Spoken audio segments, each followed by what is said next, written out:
খুব দরকারি একটা প্রশ্ন। আমাদের দেশের গ্রামে গঞ্জে এই ধরনের নিকৃষ্ট মানুষ, এই ধরনের ফাসিক এবং পাপিষ্ট মানুষ বহু আছে।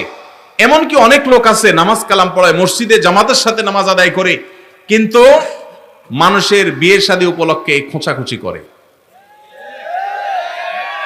কোন এলাকাতে একটা মেয়ের খবর নেয়ার জন্য আরেক এলাকা থেকে মানুষ আসছে,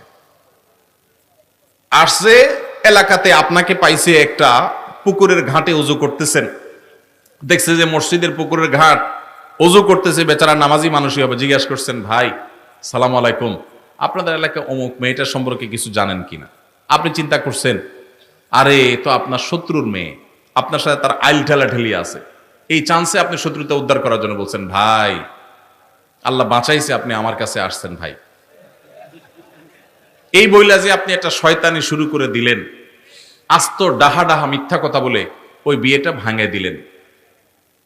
এই কাজটা শুধু মিথ্যা না, আল্লাহর জমিনে আল্লাহর আরশ কাঁপার মতো সবচেয়ে ভয়াবহ অপরাধগুলোর মধ্যে থেকে একটি। কারণ এখানে একটা নিষ্কলুষ চরিত্রে আপনি কালিমা দিলেন, একজন নিরপরাধ মানুষ সম্পর্কে মিথ্যাচার করলেন, আবার